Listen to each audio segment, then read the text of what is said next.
નમસ્કાર, weather analysis સાથે હું છું પાયલ અને ગુજરાતમાં અત્યારે વરસાદની નહિવત સંભાવનાઓ છે. ચોમાસાના વિદાયની વાત છે, પણ ગુજરાતમાં હજુ પણ ભારે વરસાદ પડી શકે તેવી સંભાવના છે. ક્યાં ભારે વરસાદ પડશે, અહીંયા તમને દેખાતી એક સિસ્ટમ કેટલી મજબૂત છે, સિસ્ટમ કઈ તરફ જશે, બધી જ વાતો કરવી છે. આજની સ્થિતિ જોઈએ તો ગુજરાતમાં હાલ પૂરતો ક્યાંય વરસાદ નહીં પડે. મધ્ય ગુજરાત અને દક્ષિણ ગુજરાતમાં છૂટોછવાયો વરસાદ પડી શકે તેવી સંભાવના છે.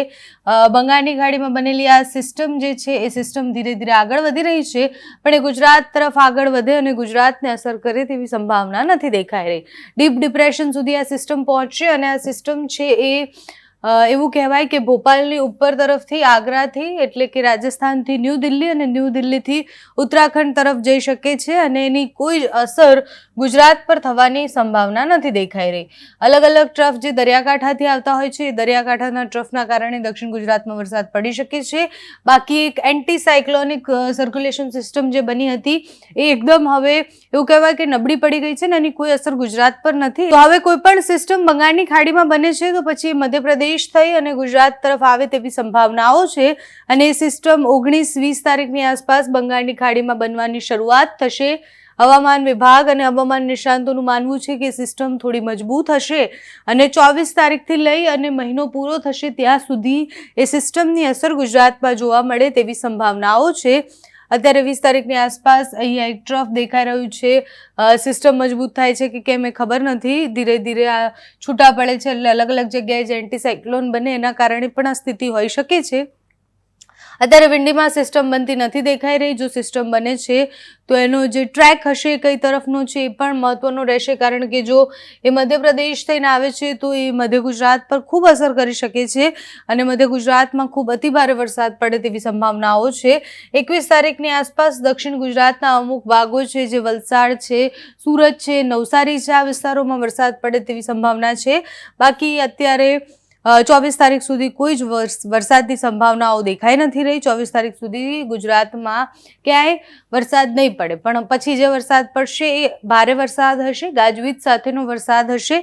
અને એવું પણ કહેવામાં આવી રહ્યું છે કે નવરાત્રી સમયે જે વરસાદ પડશે એ ભારે પવન સાથે અને ગાજવીજ સાથે પડવાવાળો વરસાદ છે, એટલે ઓક્ટોબરની શરૂઆત જે હશે એ ભારે વરસાદ લઈને આવશે.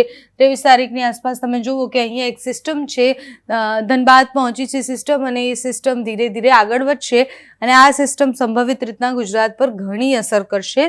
તમે જુઓ કે 23 તારીખની આ સ્થિતિ છે, દક્ષિણ ગુજરાત આખું તરબોળ થવાનું છે. ધીરે ધીરે મધ્ય ગુજરાતને પણ એની અસર થશે અને પછી ઉત્તર ગુજરાતના વિસ્તારોને પણ અસર થવાની સંભાવના છે. એટલે બંગાળની ખાડીમાં હવે જે સિસ્ટમ બનશે એ સિસ્ટમની ગુજરાત પર અસર થાય તેવી સંભાવના છે. બાકી કોઈ સિસ્ટમ, અત્યારે બનેલી સિસ્ટમની અસર ગુજરાતમાં નહીં થાય. ચોમાસાના વિદાયની જે વાત હતી, ચોમાસાનું વિદાય હજુ ઘણું દૂર છે. ચોમાસાની વિદાય એટલી જલ્દી નહીં થાય. જે ડીપ ડિપ્રેશન હતું એ ડિપ્રેશનમાં ફેરવાઈ ગયું છે. હવે ડિપ્રેશનમાંથી એ ધીરે ધીરે લો પ્રેશરમાં ફેરવાઈ અને આગળ વધશે. અત્યારે અહીંયા છે એ જે સિસ્ટમ આપણે વિંડીમાં પણ જોઈએ, એ સિસ્ટમ અહીંયા છે, ધીરે ધીરે આ બાજુ ભોપાલ થઈ અને પછી ઉપરની તરફ જતી રહેશે તેવી સંભાવનાઓ દેખાઈ રહી છે. અમદાવાદ અને રાજસ્થાનના અમુક ભાગોમાં એ છૂટોછવાયો વરસાદ લઈને આવે, પણ એનાથી વધારે કોઈ ભારે અસર એ સિસ્ટમની ગુજરાત પર થઈ શકે તેવી નથી દેખાઈ રહી. અત્યારે હવામાન વિભાગની આગાહી પણ જોઈએ તો આપણને ખબર પડે કે હવામાન વિભાગની આગાહીમાં કોઈ એલર્ટ નથી આપવામાં આવ્યું, એટલે કોઈ પણ વિસ્તારોમાં અતિભારે વરસાદની આગાહી નથી કરવામાં આવી. જ્યાં પણ આગાહી કરવામાં આવી છે એ બધી જ સામાન્ય મધ્યમ વરસાદ અને એકદમ છૂટો છવાયો વરસાદ પડી શકે તેવી સંભાવના છે. પણ ઘણા બધા વિસ્તારોમાં પવન ફૂંકાઈ શકે તેવી સંભાવના છે. જે પવનની ગતિ છે એ વધવાની સંભાવના છે.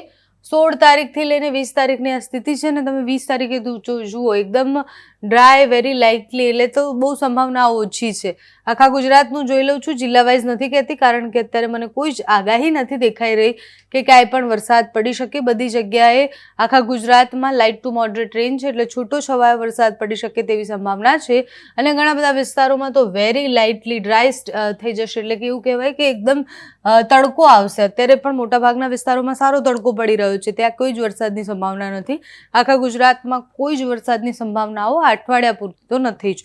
એના પછી 24 તારીખની આસપાસ એક સિસ્ટમ બની રહી છે અને એ સિસ્ટમ કયા તરફ આગળ વધે છે એનો ટ્રેક જોવાનો છે આપણે. હવામાન વિભાગ, હવામાન નિષ્ણાંત બધા જે માહિતી આપતા રહેશે તમારા સુધી અમે પહોંચાડતા રહીશું. તમને આ માહિતી કેવી લાગી અમને કમેન્ટ્સમાં જણાવજો. અત્યારે આ વિડીયોમાં બસ આટલું જ. જો તમે અમને યુટ્યુબ પર જોઈ રહ્યા હોય તો સબસ્ક્રાઇબ કરજો, ફેસબુક પર જોઈ રહ્યા હોય તો ફોલો કરજો, અમારા વિડીયોને લાઇક અને શેર કરજો.